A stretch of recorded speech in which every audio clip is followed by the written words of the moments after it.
নমস্কার বন্ধুরা, আপনাদের সকলকে জানাই প্রবাসী দিদির ডায়েরিতে হার্দিক স্বাগত। আজ আমি আপনাদের পড়ে শোনাবো আমার ডায়েরির কয়েকটি পাতা। আমাদের অস্ট্রেলিয়ান পাড়া, আমাদের প্রতিবেশীদের সাথে গেট টুগেদার আর পটলাকে দারুণ দারুণ রকমারি খাবার। তবে আরও দেখাবো আমাদের পাড়ার রঙিন ক্রিসমাসের লাইটিংয়ের বিশেষ কিছু মুহূর্ত। আমরা আমাদের পরিবার কলকাতা থেকে অনেকটাই দূরে আছি, কিন্তু আমাদের অস্ট্রেলিয়ান এই পাড়া প্রতিবেশীরা যেন আমাদের নিজেদের পরিবারের মতন হয়ে উঠেছে। আমরা সবাই মিলে দিওয়ালি, ক্রিসমাস আরও অনেক কিছু ফেস্টিভ্যাল একসাথে সেলিব্রেট করি।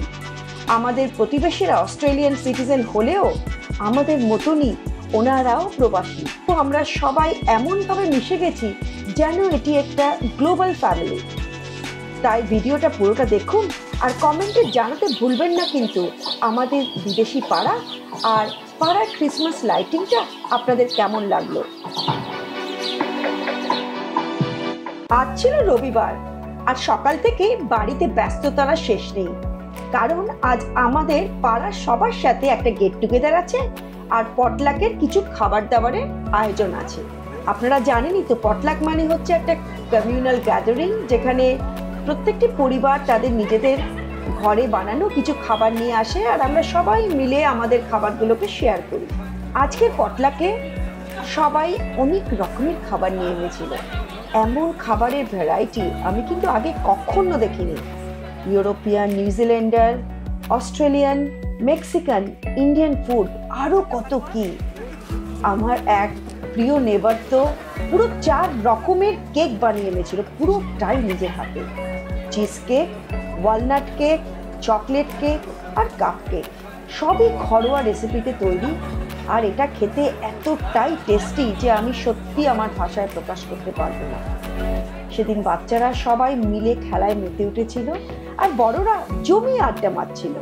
আমাদের পাড়া প্রতিবেশীদের সঙ্গে আমাদের একটা হোয়াটসঅ্যাপ গ্রুপও আছে, যেখানে আমরা ইম্পর্টেন্ট ডেট আরও অনেক কিছু শেয়ার করি। যেরকম কারোর যদি কোনো ইলেকট্রিশিয়ানের দরকার হয়, প্লাম্বারের দরকার হয়, ডাক্তারের দরকার হয়, আমরা সেগুলো নিজেদের মধ্যেই শেয়ার করি। আর আমাদের এই পটলাকে এই সময় মনে হচ্ছিল যেন we are really lucky to have a very good neighbours and of course our neighbourhood. সত্যি প্রতিবেশীদের সঙ্গে এই বন্ধন আমাদের জীবনকে আরও সুন্দর করে তোলে।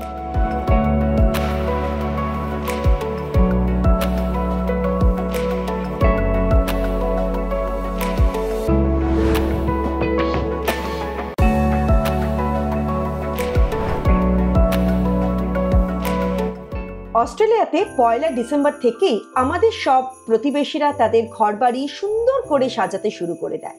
কেউ বিভিন্ন রঙের লাইট দিয়ে বাড়ি সাজায়, কেউ বা বিশাল ক্রিসমাস ট্রি আরও অন্যান্য জিনিস দিয়ে ঘর সাজায়। পাড়ায় প্রায় প্রতিটি বাড়ি রঙিন আলোর জাদুতে একটা স্বপ্নের দুনিয়া হয়ে ওঠে। এমন আলো আর লাইটনিং দেখে সত্যিই মনটা ভরে যায়। তাই আজ আপনাদের দেখাবো আমাদের পাড়ার ক্রিসমাস লাইটের কিছু গ্লিম্পস।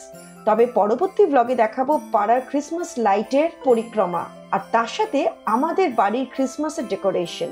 এই ক্রিসমাসের রঙিন পরিবেশ আর সুন্দর মুহূর্তগুলো উপভোগ করার জন্য আমাদের সঙ্গেই থাকুন।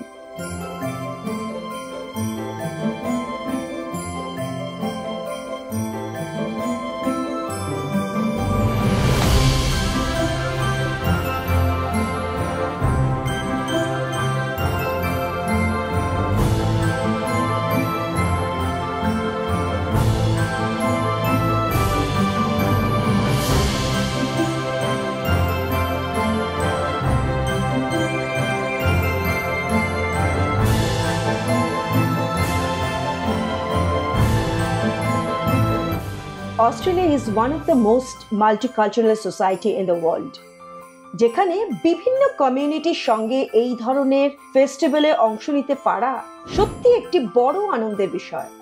অস্ট্রেলিয়ায় আমরা এই রকমের ফেস্টিভ্যালে মেতে উঠি, যা শুধুমাত্র আনন্দ আর মজা দেয় না, বরং আমাদের প্রতিবেশীদের সঙ্গে বন্ধন আরও গভীর করে তোলে। এই ধরনের ক্রিসমাস, দিওয়ালি আমাদের মনে করিয়ে দেয় যে আমরা একটা গ্লোবাল ভিলেজে আছি। নেবারদের সাথে এই ভালোবাসা আর বন্ধনের অনুভূতি একেবারে অমূল্য। আপনাদের এই ব্লগটি কেমন লাগলো জানাবেন। আর যদি আপনারা অস্ট্রেলিয়া সম্বন্ধে আরও কিছু জানতে চান একটু কমেন্টে লিখে জানাবেন। আমরা চেষ্টা করব আমাদের পরবর্তী ব্লগে সেগুলোকে তুলে ধরার। আজকে এখানেই শেষ করছি। আপনাদের কেমন লাগলো জানাবেন। আর যদি সত্যি ভালো লাগে তবে একটু সাবস্ক্রাইব করে উৎসাহ দেবেন। সবাই ভালো থাকবেন। আবার দেখা হবে পরবর্তী প্রবাসী দিদির ডায়েরিতে। ধন্যবাদ।